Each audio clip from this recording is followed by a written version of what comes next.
अस्सलाम वालेकुम नाजरीन, आप देख रहे हैं नसीम ज़हरा टेट। पाकिस्तान के प्राइम मिनिस्टर इमरान खान साहब यकीनी तौर पे महंगाई से बहुत परेशान हैं। वो बड़े देर से कह रहे हैं कि कुछ करना है और उस वक्त कह रहे थे जब महंगाई इतनी नहीं बढ़ी थी। अब तो बहुत बढ़ गई है महंगाई। यहाँ भी वो मीटिंग्स करते हैं, कल लाहौर भी गए, वहाँ भी उन्होंने काफ़ी लंबी मीटिंग की। जो हमें कुछ खबरें मिली वो ये कि अब कोई स्ट्रैटेजी बन रही है और ये भी पता लगा हमें कि जो गंदम वगैरह है वो अब और जनवरी के दरमियान कई हज़ार टन, यानी कि बहुत ज़्यादा, कुछ नहीं हज़ार नहीं, कोई लाखों टन गंदम मंगवाई जाएगी, इंपोर्ट की जाएगी।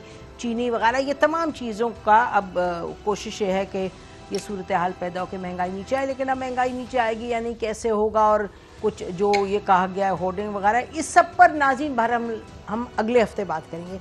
आज आपको मालूम है कि सिंध में भी काफ़ी उद्यम मचा। असेंबली में जो हुकूमत के लोग थे वो अलग शोर मचा रहे थे, ऑपोजिशन वाले और शोर मचा रहे थे। और इस्लामाबाद में तो कल सुबहान अल्लाह, कल तो सीटियाँ बजी और ये पार्लियामान का एक नया रंग है। इतना नया भी नहीं है लेकिन बहरहाल इस वक्त ये रंग है पार्लियामान का।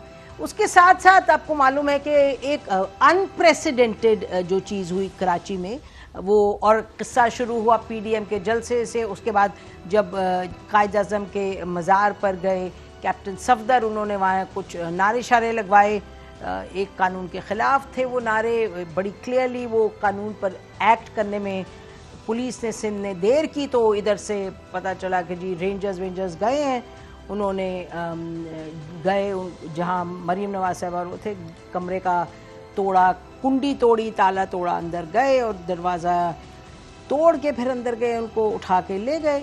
उसके बाद फिर हमारे दोस्त पीटीआई के बड़े हमारे अच्छे दोस्त हैं, उन्होंने कहना शुरू किया जी ये तो बहुत ड्रामा है, जो कोई इस पर हम कहें कि जी कानून का निफाज करें, 100 दफ़ा करें लेकिन सही तरीके से करें। उन्होंने कहा जी आप तो लिफाफा लोग हैं, and so on so fourth. आखिरकार सीएम जो कराची में सिंध के सीएम हैं, उन्होंने कल अपनी मीटिंग की। मीटिंग से पुलिस वाले खुश नहीं हुए। उन्होंने प्रेस कॉन्फ्रेंस में जब कहा कि जी हम इस पर कमेटी बनाएंगे तो उन्होंने सबका छुट्टी पे चले जाएंगे। फिर हमारे कुछ दोस्त कहने लगे जी ये सब ड्रामा है, ये तो टोपी ड्रामा है, क्योंकि उनको कहा गया था आप ये करें। उसके बाद फिर बिलावल भुट्टो साहब आए, उन्होंने कहा जी इस पर इंक्वायरी की जाए। आर्मी चीफ ने कोर कमांडर्स की मीटिंग में वैसी बात हो रही थी, उसके बाद वो पब्लिक कर दी बात कि जी इस पर हम इंक्वायरी करवाएंगे। सो एक ये मामला है और सिंध के हवाले से ये बात कहाँ जाएगी। कुछ लोगों का कहना है कि इसी तरीके से इदारों को अपने अपने दायरे कार में रहकर काम करना चाहिए थे। रेंजर्स क्यों इंटरवीन उन्होंने किया। दूसरी तरफ शिबली फराज साहब ने कुछ इंटरप्रेट किया जो सारा कराची का मामला है कि क्यों ऐसे हुआ, कौन कर रहा है, ऑपोजिशन क्या कोशिश कर रही है। तो कुछ सुनिएगा आज उन्होंने फरमाया, इंफॉर्मेशन मिनिस्टर शिबली फराज साहब। कराची का जो वाकया हुआ बहुत दुख की बात है कि ऑपोजिशन ने कोई ऐसी कसर नहीं छोड़ी जिससे कि ये साबित होता हो कि वो जो कुछ भी कर रहे हैं वो मुल्क की भलाई के लिए कर रहे हैं। इन्होंने जिस किस्म का माहौल पैदा किया है, इदारों को लड़ाने की कोशिश की है, जिस तरह से ये बेयकीनी बदअमनी फैलाना चाह रहे हैं, इनसे इनका हिसाब लिया जाएगा। ये उन्होंने जिक्र भी किया कि बजाय कि उसकी मजम्मत करते जो कायद-ए-आज़म के मज़ार पे किया गया, उन्होंने इसका एक शोशा बना के, ड्रामा बना के इसको आगे लेके चले। शाहिद खान अब्बासी साहब ने सिंध के हवाले से क्या कहा, सुनिएगा। गवर्नमेंट के साथ हैं, इज़हार यकजहती करते हैं। सिंध पुलिस के अफसरान ने जो असूली स्टैंड लिया है ये उनका हक था, जो असूली स्टैंड लिया है हम उनसे भी इज़हार यकजहती करते हैं। चाहिए ये था कि इस मुल्क का वज़ीर-ए-आज़म सूबे के वज़ीर आला को टेलीफोन करता, उनसे हकीकत जानने की कोशिश करता और उसको हल करता। आज इस मुल्क के वज़ीर आज़म ने फौज को भी अपनी सियासत में मुलव्वस कर दिया। फौज का कोई असर इस मामले पर नहीं है और ना होना चाहिए। लेकिन आज जो मुसालियत की कोशिश है वो चीफ ऑफ आर्मी स्टाफ कर रहे हैं। मुसालियत की कोशिश करें, चीफ ऑफ आर्मी स्टाफ करें। उन्होंने तो बहरहाल कहा है कि इंक्वायरी कमेटी बनाई है कि आप इंक्वायरी, कोर कमांडर से कहा आप इंक्वायरी करके बताएं। नाज़रीन, तो पीडीएम की तरफ से फिर फजलुर रहमान साहब ने भी आज कुछ कहा कराची के हवाले से, सिंध पुलिस के हवाले से, सुनिएगा। इमरजेंसी के तहत जिंदगी गुजार रहे हैं। अनडिक्लेयर्ड एक मार्शल लॉ है। कराची में पुलिस के आईजी, एडिशनल आईजी, उनको किस तरह यरगमाल बनाकर उनसे FIR दर्ज करवाया गया। कैप्टन सफ्दर के ऊपर जिस तरह रेड किया गया और उनकी अहलिया उनके साथ थी, उनके कमरे में जिस तरीके से ये लोग घुसे हैं, इसका जिम्मेदार कौन है? इस पर पूरे सूबा सिंध की पुलिस का जो रद्द-ए-अमल आया है, वो रद्द-ए-अमल इस बात की गवाही दे रहा है कि ये जिम्मेदारी किस पे है। अच्छा, तो सुन लिया आपने कि उन्होंने क्या कहा। बड़ी क्लियरली PDM का ये मौक़िफ़ है कि ये आउट ऑफ द वे जाके रेंजर्स ने किया, और ये उनकी भी फजल रहमान साहब की बात सुनी, और पीपल्स पार्टी कह रही है कि ये फेडरल हुकूमत ने करवाया। इसके साथ एक और जो मामला है नाजरीन, वो भी सिंध की हुकूमत का और फेडरल गवर्नमेंट का, वो आइलैंड्स का, उस पर भी आएंगे जिस पर ऑर्डिनेंस जारी हुआ, और उन्होंने बिलावल भुट्टो मुतअद्दिद मरतबा कह चुके हैं कि इस ऑर्डिनेंस को हम निकाल के बाहर फेंकेंगे। बट लेट्स स्टार्ट विद जो सिंध का मामला है, जो पुलिस का मामला है, जो ये सब हुआ, इसको किस तरीके से देखते हैं। हमारे साथ इस वक्त हमारे दोस्त हैं नदीम अफजल चंद साहब, स्पोक्स पर्सन हैं to the prime minister, former MNA, former Peoples Party भी हैं। Welcome to the program Nadeem Afzal Chand sahab. Senator सहर कामरान साहिबा हैं, सेनेट की मेंबर रह चुकी हैं, पीपल्स पार्टी से हैं। बहुत शुक्रिया सहर साहब, आपने हमें ज्वाइन किया। डॉक्टर मुसद्दिक मलिक, सेनेटर मुसद्दिक मलिक साहब PMLN के सीनियर लीडर हैं। बहुत शुक्रिया मुसद्दिक मलिक साहब, आपने हमें ज्वाइन किया। नदीम, आपसे शुरू करते हैं। आप बात खरी खरी करते हैं। अब ये मुझे बताएं कि ये एक तो पहले ये जो क्राइसिस हुई है, ये सिंध में जो मामला है, आपको ये लगता है कि क्राइसिस है कि कानून का तो निफाज होना चाहिए था, कि लेकिन जो तरीके से निफाज हुआ, आपको क्या दिखाई देता? देखिए, 2-3 चीज़ें हैं इसमें। पहली बात तो ये है कि किसी को इख्तलाफ इस पे नहीं है कि कैप्टन साहब ने जो किया वो नहीं करना चाहिए। बेशक, चलो एक चीज़ तो तय हो गई, उस पर CM ने भी प्रेस कॉन्फ्रेंस कर दी कि कानून के मुताबिक अमल दरामद होगा। दूसरी इशू ये है कि CM की प्रेस कॉन्फ्रेंस और है और उसके बाद बिलावल साहब की और है, यानी कि चीफ जो सरकारी मौक़िफ़ है सिंध का वो और है, और जो पीपल्स पार्टी का मौक़िफ़ है वो और है। ठीक। तो इस हवाले से मैं समझता हूँ कि अब 2 चीज़ें हैं जी। एक इंक्वायरी CM साहब कर रहे हैं, एक इंक्वायरी आर्मी चीफ ने नोटिस लिया है। ठीक। और उस पर यकीनन जब उनके इदारे पर इल्ज़ाम लगा है तो उन्हें नोटिस लेना चाहिए था। प्रॉपर फोरम भी यही है। तो मेरे ख्याल में इन 2 इंक्वायरीज़ को सामने आने दें, फिर हम डिटेल इसके ऊपर। रहेगी बात कैप्टन साहब की, तो किसी को मैं कहता हूँ इन्वेस्टिगेशन ज्वाइन करें। जो गुनहगार होगा गुनहगार होगा, जो बेगुनाह होगा उसके साथ ज़्यादती नहीं होगी। और रहेगी बात 2 इदारों की, पुलिस की और जिस तरह आर्मी चीफ ने इंक्वायरी की है, तो वो 2 इदारों के दरमियान जो कन्फ्यूजन पैदा हुई है वो आर्मी चीफ की रिपोर्ट के बाद ही आ सकती है, या पुलिस के लेवल पे जो चीफ मिनिस्टर ने रिपोर्ट मांगी है, जो कमेटी बनाई है, कमेटी फॉर्म की है, उस कमेटी के बाद ही आप रिपोर्ट आएगी तो आप और हम अच्छी डिस्कशन उसके ऊपर कर सकते हैं। अदरवाइज़ हम अपनी राय दे सकते हैं, मफरूज़े बयान कर सकते हैं। मेरे ख्याल में वो इंक्वायरी पे असरअंदाज होने वाली बात होगी, और एक राय देना जब तक सारी पिक्चर क्लियर ना हो जाए। एक साइड का मौक़िफ़ आया ना, जब इंक्वायरी आएगी तो फिर दूसरी साइड का मौक़िफ़ आ जाएगा। जी, आप सही फरमा रहे हैं, लेकिन बहैसियत एक आम शहरी के, और अगर कानून जो आप पढ़ लें जो उसका है विच डिक्टेट्स कि किस तरीके से कायद अज़म के मज़ार को मैनेज किया जाएगा, उसमें जो कानून है, अगर हमारे प्रोड्यूसर दिखा सकें तो उसमें लिखा हुआ है कि अगर आप वैंडलिज्म यानी कि कोई इस तरह तोड़ फोड़ खुदा न खास्ता नहीं कर सकते, और जाके शोर शराबा नहीं कर सकते, और जो सज़ा है वो नदीम फाइन से लेके 3 साल की अरेस्ट तक है। ठीक है, इस पे तो मैं अगर सवाल माज़रत ख़त्म कर लूँ फिर आप फरमाइए। तो उसमें तो ये सूरत हाल है कि भाई वो अंदर गए, उन्होंने नारे लगाए 2-3, तो उसके बाद जो शिद्दत है, ये सवाल, ये तो इंक्वायरी की ज़रूरत नहीं है। ये एक आम शहरी के भी मेरे जहन में आता है सवाल कि इतनी शिद्दत के रिस्पॉन्स कि आप गए, आपने, ये तो अब बात इस्टेब्लिश्ड है, इसमें तो कोई शक नहीं है कि भाई कमरे का दरवाजे की कुंडी टूटी, ये वो, उनको निकाला गया, अरेस्ट किया, हालांकि वो बेलेबल एक ऑफेंस था नारे लगाना। तो देखिए, इसमें मैं समझता हूँ अब अदालत में मामला है और उसकी जमानत पे भी वो हैं, और अदालत में भी ट्रायल भी होगा। अगर किसी ने गलत FIR काटी है कानून से, उसके खिलाफ भी कार्रवाई होनी चाहिए, क्यों ना हो। और जो ट्रेसपास किया है या किसी के कमरे में दाखिल हुआ है, जो भी दाखिल हुआ है कानून से हट के, इस पर कोई किसी को इतराज़ नहीं है। हम ये तो नहीं कह रहे कि कानून पे अमल दरामद ना हो, हम तो चाहते हैं कानून पे अमल दरामद हो और ऐसे नॉर्म्स हम बनाएं, ऐसी वेन्यूज़ हम बनाएं जिसमें हम डेमोक्रेसी को भी हम प्राइड फील कर सकें कि हमारे मुल्क में बड़ी आइडियल डेमोक्रेसी है। उसके लिए ज़रूरी है कि हमारा रूल ऑफ लॉ होना, हमारे इदारों के अंदर ताकत भी होना और इदारों के अंदर कन्फ्यूजन भी ना होना, एक दूसरे पे इल्ज़ाम भी ना लगाना। ये सारी चीज़ें हैं। लेकिन इस वक्त आप ये बताएं, बहुत 2 दिनों से तरदीदें भी हो रही हैं, तस्दीकें भी हो रही हैं, सिंध पुलिस, सिंध हुकूमत। अब फेडरल में बैठ के हम ज़्यादा इसके ऊपर बातचीत करेंगे तो मेरे ख्याल में सिंध वाले, फिर सूबाई हुकूमत वाले और नाराज़ होंगे। ऑलरेडी उनका मौक़िफ़, मैं तो चीफ मिनिस्टर की जो प्रेस कॉन्फ्रेंस मैंने सुनी है उसके बाद उसके ऊपर हम क्या डिबेट कर सकते हैं। वो खुद ओन करने के लिए तैयार नहीं है। एक तरफ से हमदर्दी भी करते हैं, दूसरी तरफ से ओन भी नहीं करते। ठीक, तो मेरे ख्याल में अब पुलिस ने हड़ताल ख़त्म कर दी है, मामलात काफ़ी स्मूथली ठीक होते जा रहे हैं। तो मेरे ख्याल में ठीक होने दें, उनको चीज़ें काफ़ी क्लियर हो जाएंगी। और रह की बात, जिसने भी तारीख में आप देख लें, जिस किसी ने भी ऐसे गलत काम किए कभी किसी को फ़ायदा नहीं हुआ, खा वो किसी ने जानबूझ के अपने लिए इस्तेमाल किया हो या किसी के खिलाफ कोई विक्टिमाइजेशन हुई हो, ठीक, कभी तारीख में उसको अच्छे लफ्ज़ों से याद नहीं किया गया। ठीक।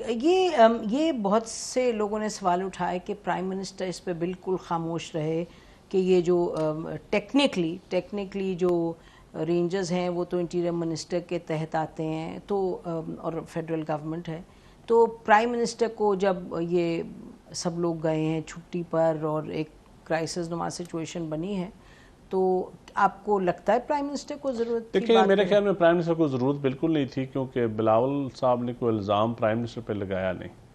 उन्होंने एक इदारे पे लगाया और उस इदारे की तरफ से DGISPR प्रॉपर फोरम है, ठीक, उन्होंने फ़ौरन उनका जवाब आ गया और उन्होंने इंक्वायरी का ऑर्डर कर दिया।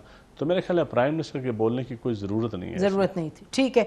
अच्छा, ये बताइएगा सहर साहिबा, आप तो कराची में इस वक्त बैठी हैं कि ये जो नदीम कह रहे हैं कि भाई एक तरफ आपके CM साहब जो है उन्होंने जो मौक़िफ़ लिया वो मुख्तलिफ था और जो बिलावल भुट्टो ने लिया वो मुख्तलिफ था, तो ये तजाद क्यों है? बात ये है, आप ही कह रही थी कि नदीम जो है वो खरी बातें करते हैं, लेकिन आज आपने देखा कि क्या कमाल होशियारी से गुरेज किया है कि बात ना करें और बात टाल दें। क्यों टाल दें? देखिए, क्योंकि वज़ीर आज़म साहब जो धमकियां दे रहे थे खुलेआम, जब उसको अमली जामा पहनाया गया जिसमें खौंडे तरीके से, तो इनके पास गुरेज करने के अलावा कोई चारा नहीं है। सबसे पहले मैं ये कहूँगी कि ठीक है, उन्होंने नारे लगाए, वो नारे लगाना गलत था। उसका एक तरीकेकार चीफ मिनिस्टर ने बड़ी वजाहत के साथ बयान कर दिया कि उसका तरीकेकार ये था कि आप मजिस्ट्रेट के पास जाते और एप्लीकेशन देते। ठीक है, इन्होंने पहले कोई ये भी ढकी छुपी बात नहीं है कि PTI के मेंबर्स जो है वो थाने में गए, उन्होंने प्रेशर डालने की कोशिश की कि किसी तरीके से FIR कट जाए। जब नहीं कटी तो एक मुजरिम जिसके ताने बाने इनके एक एम्पियर से मिलते हैं, अलीम आदिल से, उसको ले जाके इन्होंने एक एप्लीकेशन दी कि मुझे थ्रेटन किया है, और वो साहब खुद उस जगह पे मौजूद नहीं थे एज पर इन्वेस्टिगेशन।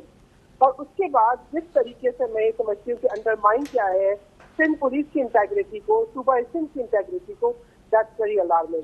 और कल जो रिएक्शन सामने आए हैं दैट इज मोर अलार्मिंग। अगर ये अभी भी समझते हैं कि इसको टाल के और जिस किस्म का एक माहौल बना रहे हैं कि हम जो है वो र्यूमर मिल चलाएं और अजीब अजीब बातें निकालें, इससे मामला मजीद खराब होंगे। एक तो पहली बात है कि आपकी इंतकामी सियासत में इदारों को जो है बना दिया है मुतनाज़ा। ठीक है, आप जो मलबा डालते जा रहे हैं और जिस तरीके से स्टेट इंस्टीट्यूशन को यूज कर रहे हैं, यानी रेंजर्स को यूज किया गया सिंध पुलिस के खिलाफ। और मेरे ख्याल में चीफ मिनिस्टर साहब ने बिल्कुल वजाहत से बात की, उन्होंने कोई उसके अंदर इबाम नहीं रखा।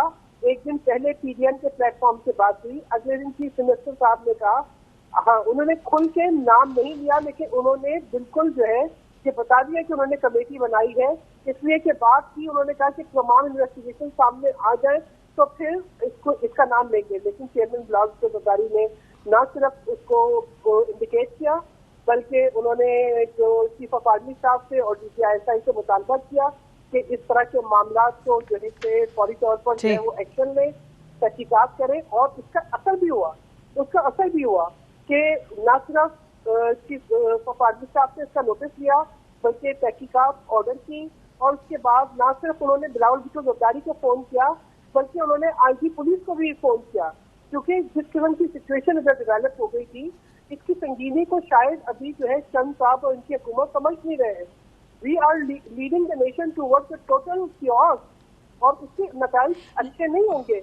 ठीक, इस पर आते हैं, जरा इस पर तफसील से बात करते हैं। लेकिन नाज़रीन, ये आपको बताते चलें कि जाहिर है इसमें पीटीआई इस तरीके से इन्वॉल्व है कि उनके लोग थे और उनके मिनिस्टर गए, जाके उन्होंने थाने में कहा कि एफआईआर वगैरह काटो।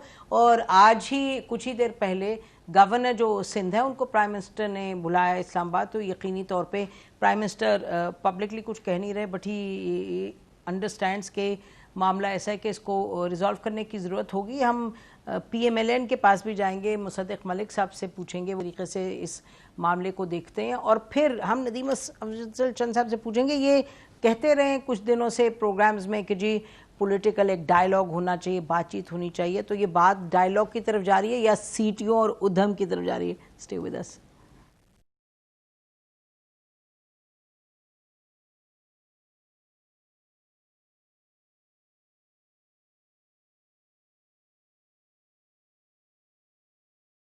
वेलकम बैक नाज़रीन, ये भी खबर थी कि कराची में आर्टिलरी मैदान में PMLN ने जाके FIR दायर किया। उन्होंने कहा जब छापा मारा गया वहाँ होटल के कमरे में तो कोई खातून साथ नहीं थी, और ये भी कुछ इसी तरह की बातें, यानी कि उन्होंने भी अपनी कार्रवाई इसमें डाली है। तो अब मुसद्दिक मलिक साहब, ज़रा आपसे पूछते हैं कि आप इस मामले को कैसे देख रहे हैं? एक तरफ तो ये कि जी दो तरफ इंक्वायरी के करें, आर्मी की अपनी तरफ होगी, कोर कमांडर करेंगे, और इधर CM करेंगे, जो मिनिस्टर्स हैं वो करेंगे, और साथ साथ the police is back to work. तो is the worst over now?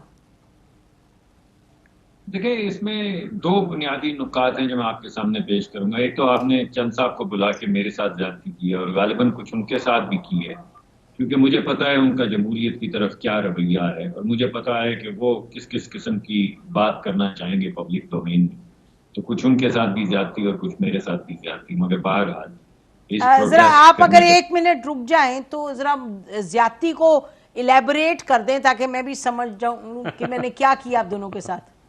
फरमा दीजिएगा। क्योंकि जमहूरी चंद साहब एक ज़हनी तौर पे, फितरी तौर पे, रूहानी तौर पे एक जमहूरी आदमी है, और ये जो गैर जमहूरी रवैया इस वक्त चल रहा है, जो आमराना रविश चल रही है, उसकी जद में चंद साहब को लाना और उनसे सवाल पूछना। चंद साहब के असल जवाब तो मुझे मालूम है, और मुझे ये भी मालूम है कि वो दबे दबे अल्फाज में उनका इजहार भी करते रहेंगे, लेकिन जो आप सवालात पूछ रही हैं उनके जो जवाब उनके दिल में हैं वो जुबान पे लाने जरा मुश्किल है, और मेरे लिए भी फिर चले आप उनके तर्जुमान बन रहे हैं, अच्छी बात है, बताइए। मेरे दोस्त हैं वो, इस वजह से मैं जी मुझे मालूम है। देखिए, बात इसमें तो बुनियादी दो नुकात हैं। एक तो ये है कि जो तो केस है कायद के मज़ार पे जाके वहां पे नाराबाजी करने का, और मैं इस बहस में नहीं जाऊंगा कि खाना खुदा के बाहर किस किस्म की नाराबाजी करवाई और मस्जिद नबवी के बाहर किस किस्म की वफाकी वज़रा ने नाराबाजी करवाई, और इसमें भी नहीं जाऊंगा कि इससे पहले हुल्लड़बाजी कायद के मज़ार के ऊपर PTI ने या किसी और जमात ने की या नहीं की। लेकिन मैं आपसे ये कहूंगा कि वहां पे कायद का जो मज़ार है, जैसे कि आपने अभी कहा कि वो एक बेलेबल ऑफेंस है जिसमें पर्सनल जमानत होती है, तो चलिए आपको अगर मुकदमा करना था, आप इतने कानूनी हैं तो कर लेते, लेकिन उसके अंदर कत्ल की धमकी का मुकदमा डालना सिर्फ इस वजह से कि सुबह 4 बजे किसी की ख्वाबगाह में दाखिल हुआ जा सके, दरवाजे तोड़ के, हरासा करके, शेम क्रिएट करने के लिए, इसका कोई जवाब आपको नहीं मिलेगा कि ये कौन सी कत्ल की धमकी थी जहां पे दुआ मांगने के बाद सारी PMLN इकट्ठी हुई थी, वहां पे कत्ल की धमकियां दी जा रही थी। बहरहाल किसी के गुमान में ये बात आई कि ये अच्छा होगा, इसके अलावा तो हम दरवाजा तोड़ के ख्वाबगाह में दाखिल नहीं हो सकते, तो ये भी मुकदमा दर्ज कर देते हैं। यही रवैया है जो हर आमराना दौर में, हर डिक्टेटर के दौर में अपनाया गया, लेकिन चलिए इसको छोड़ देते हैं। दूसरी जो अहम बात है वो ये तो है, हमारे लिए तो बहुत अहम है कि सुबह 6 बजे, जबकि सबको मालूम है कि 3-4 बजे सब लोग सोने गए थे जलसे के बाद, खाना खाने के बाद, आप दरवाजे तोड़ के ख्वाबगाह में दाखिल हुए, वो भी उस बात के बाद जब कैप्टन साहब ने कहा कि मैं 15वीं मंजिल के ऊपर, जहां से सिर्फ खिड़की से छलांग लगाई जा सकती है, सिर्फ अपने जो सोने के कपड़े हैं वो तब्दील करके मैं आता हूं बाहर, वो दोबारा कुंडा लगा के तोड़ के ख्वाबगाह के अंदर दाखिल हुए, सिर्फ शेम और एम्बेरसमेंट क्रिएट करने के लिए। मेरा ख्याल है, अगर आप मुझे ये कहने दें मुसद्दिक के, मेरा ख्याल है जो जिन्होंने तोड़ा है और तोड़ के दाखिल हुए हैं उन्होंने अपने लिए शर्मिंदगी क्रिएट की, उनके लिए नहीं जिसके पास गए हैं, क्योंकि बहैसियत एक पाकिस्तानी के मुझे लगता है कि that was a disgusting act. आगे चलिएगा। लेकिन जो मैं कहना चाह रहा हूं वो ये कि उनका जहन, जरा उनके जहन की जो वो अक्कासी है वो मैं करने की कोशिश कर रहा हूं कि वो क्या समझ रहे थे कि वो खातून सो रही हैं, हम बिस्तर में खाबगाह में दाखिल हो रहे हैं, वाह वाह वाह वाह। ये तो जिसमें इतनी अकल ना हो, जिसमें इतना शऊर ना हो, जिसमें इतनी शराफत ना हो, उस हुकूमत के मुतालिक मैं क्या कहूं, छोड़ दें इस बात को। दूसरी जो अहम बात है वो ये कि ग्रेस 22 का अफसर है, जो मुहाफिज है पूरे सूबे का, आईजी है, जिसकी अपनी एक फोर्स है, जो खुदा जाने 1 लाख लोग हैं या 50,000 लोग हैं, उनकी अपनी एक फोर्स है।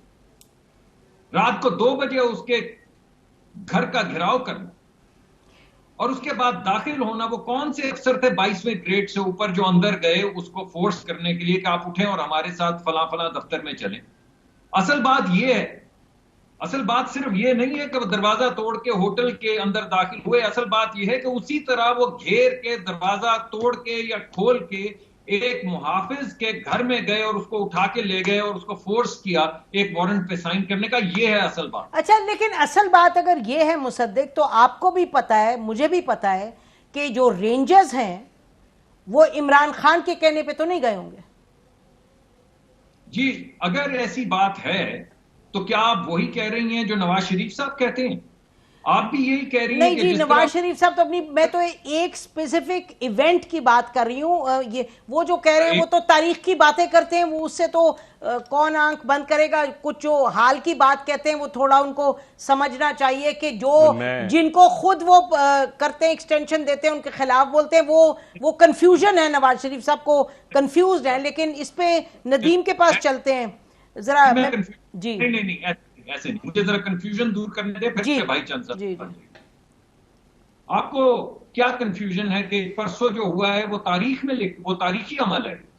नहीं, आपने ब्रॉड बात की। Let's stay with what you said. एक बात की थी, मैं उसको स्पेसिफाई कर रहा हूं, जरा सुन लीजिए सेकंड। जो बात परसों हुई है ये तारीख में नहीं है, ये 1990s या 2000 या 2010 की बात नहीं है, 220 की बात है, ये हफ्ते 3 दिन की बात है। जिस तरह परसों हमला किया गया आईजी साहब के घर में, जिस तरह कल परसों सुबह दाखिल हुआ है होटल में, इसी तरह इलेक्शन हुए। यही हमारा मुकदमा है, यही हम बार बार पेश करते हैं। वफाकी हुकूमत की जिम्मेदारी है, वफाकी हुकूमत के कंट्रोल में रेंजर्स है। रेंजर्स अपने ऑर्डर जो है कहीं पिंडी से नहीं लेती। रेंजर्स के मालिक जो हैं वो इस्लामाबाद में बैठे हैं, मिनिस्ट्री ऑफ इंटीरियर में बैठे हैं। छोड़ दें, अगर आप जो कह रही हैं वो बात सही है तो छोड़कर चले जाएं, अगर ये नहीं चला रहे। अच्छा, जरा पूछते हैं, नदीम के पास चलते हैं। आप देखें, 2 चीजें डॉक्टर साहब ने कहा कि छोड़ दें। अगर ये छोड़ने की रवायत इन्होंने कायम की होती तो यकीनन आज हमारे लिए भी आसान होता छोड़ने कोई चीज़। आज खुद ही साबका ओहदेदारों पे इल्ज़ाम लगा रहे हैं। और दूसरा, शायद खान अब्बासी साहब ने अभी आपके, मैं सुन रहा था आपके इस प्रोग्राम में कि आज फौज को मुलवस करने की वज़ीर आज़म साहब ने कोशिश की है। तो मियाँ साहब तो पुराना इल्ज़ाम लगा रहे हैं मुलवस होने का, अपने दौर से शुरू कर रहे हैं। मियाँ साहब अपने दौर से मुलवस होने का शुरू कर रहे हैं। शायद खान अब्बासी साहब साबिक़ वज़ीर आज़म कह रहे हैं आज इस वाक़या में मुलवस। इसका मतलब है जो गोजना वाला जलसा में आपका नैरेटिव था वो गलत था, वो बयानिया आपका कमज़ोर है कि आप इस वाक़या से मुलवस होने की कोशिश कर रहे हैं। इससे पहले तो इसका मतलब है आपने खुद ही क्लीन चिट दे दी, थैंक यू वेरी मच, ये एक अच्छी बात इन्होंने कर दी। अब रह गई बात इस पे, तो कोई इस फेल पे कोई भी कहने के लिए तैयार नहीं है कि ये सही हुआ है, किसी के बेडरूम में जाना या किसी पे, इस पे तो कोई। रेंजर्स को कौन कमांड करता है? मैं आपसे पूछ रही हूं। देखिए, रेंजर्स आइन और कानून के तहत सिंध गवर्नमेंट ने बुलाई है, वो वहां उनके मातहत है। लेकिन वो तो कह रहे हैं ना कि ये बात क्या रेंजर्स देखें, रेंजर्स बाकी फेडरल यकीनन वजारत दाखिला के मातहत आती है रेंजर्स। लेकिन असल में देखना यह है कि डॉक्टर साहब को भी पता है।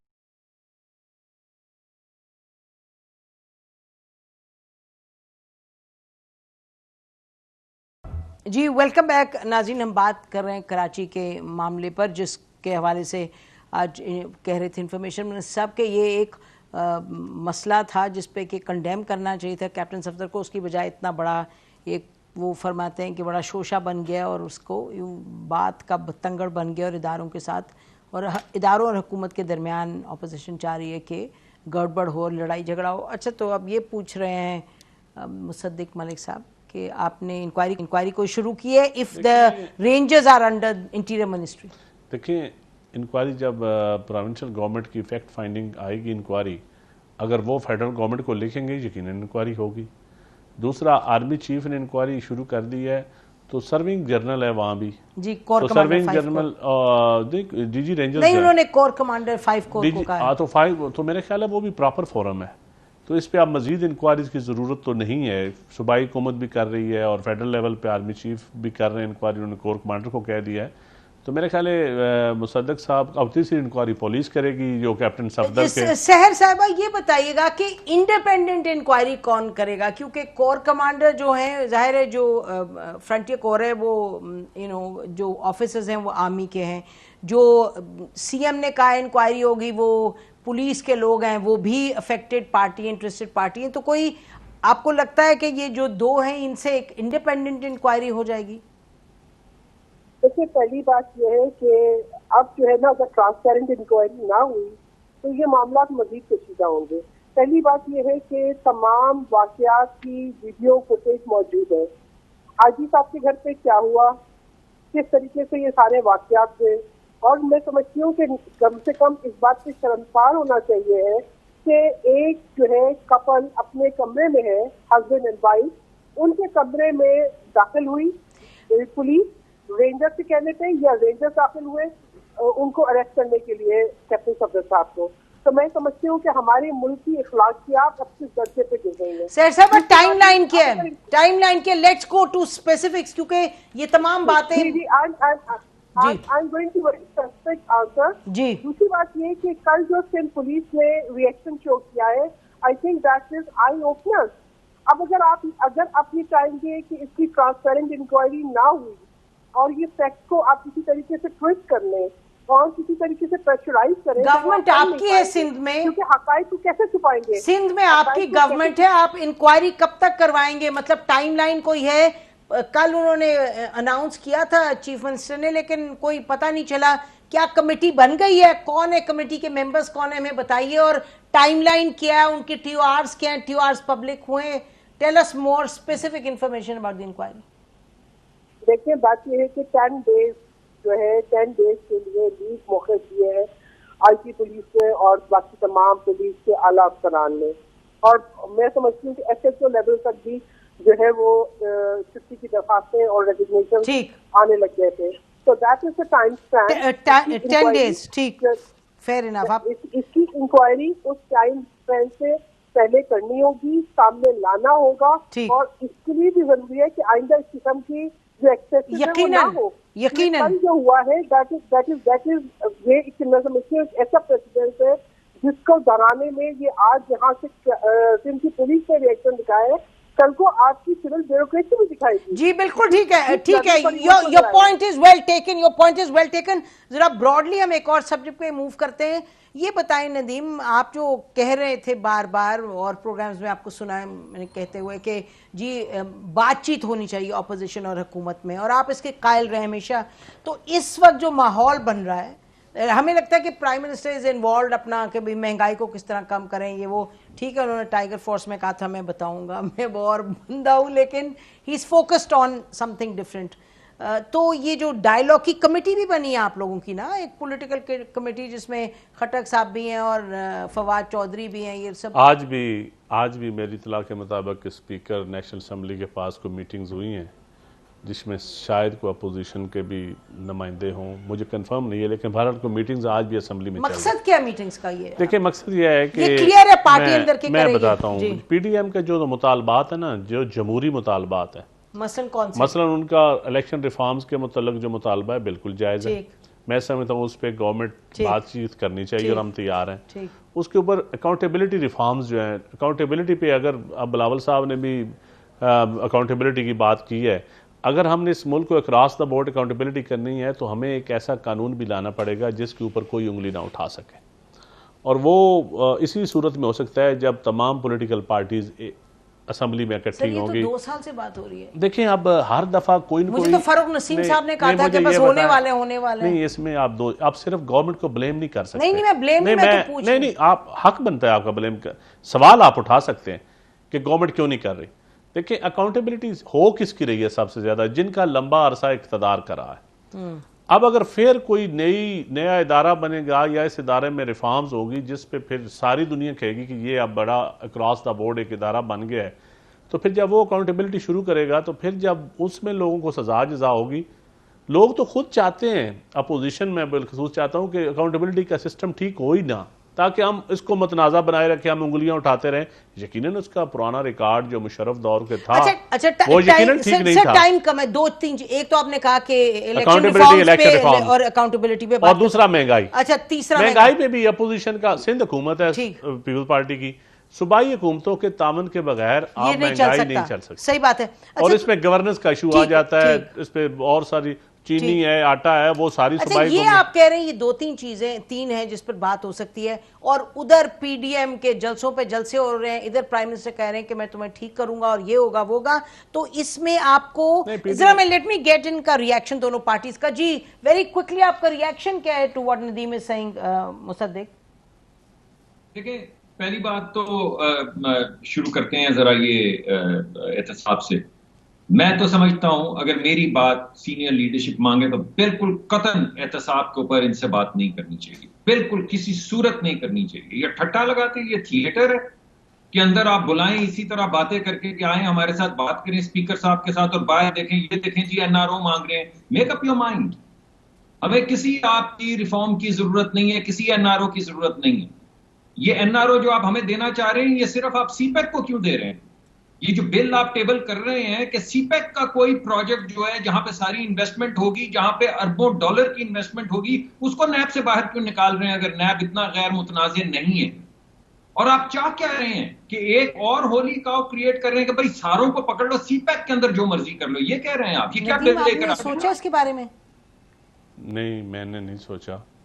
आप अग्री करते हैं? नहीं, मैं मेरे सच्ची बात है, अब जहां तक गवर्नमेंट टू गवर्नमेंट, इसमें गवर्नमेंट टू जी चीजें इन्वॉल्व हैं, जो चाइनीज मैं डॉक्टर साहब मेरे पास कुछ ऐसी चीजें होती हैं, कोई इंडिविजुअल मैं समझता हूँ एहतसाब से ऊपर नहीं होना चाहिए। आप कह रहे हैं चाइना और पाकिस्तान गवर्नमेंट के मामलात जो गवर्नमेंट टू गवर्नमेंट मामलात हैं उन पे मैं समझता हूँ कि हमें ज्यादा वो बड़े सेंसिटिव होते हैं। अच्छा, चले आपका ये पॉइंट आ गया गवर्नमेंट की तरफ से। अच्छा, आप भी कह रहे हैं कि जी नहीं होनी चाहिए, सीपैक को नैब की पकड़ नहीं होनी चाहिए। आप ऑन द रिकॉर्ड आज सियासी कारकुन होने के बाद, अपनी पूरी तहरीक के बाद ये कह रहे हैं कि हाँ सबको पकड़ लो सीपैक के प्रोजेक्ट्स के अंदर। मैं नहीं कह रहा, मैं तो अभी इसके ऊपर अपनी राय दे ही नहीं रहा। मेरी बात समझ रहे हैं? थिंकिंग है। मैं अपनी राय दे नहीं रहा, जब चीजें क्लियर होगी मैं जरूर राय दूंगा। अच्छा, सहर साहब राय नहीं दे रहा। सहर साहब, प्रोग्राम का टाइम खत्म है। सहर साहब आप बताइएगा, ये जो 3 चीजें उन्होंने कहा है कि अकाउंटेबिलिटी पे,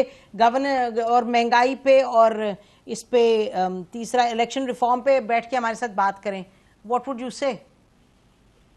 मैं तो नहीं समझती कि इमरान खान अहमद से अभी तक किसी बात से ट्रस्ट किया जा सकता है। पहली बात, I will second Mossadegh Malik साहब के जिस तरीके से ये ऑर्डिनेंसेस और लॉज लाने की कोशिश कर रहे हैं कि आप जो है वो सीपैक के चेयरमैन को तो आप दे रहे हैं ना, और आप कहते हैं उनको कोई शक नहीं करेगा, तब उनके ऊपर आपको इंक्वायरी नहीं बिठाते, अपने आप के स्कैंडल सारे करप्शन के चल रहे हैं।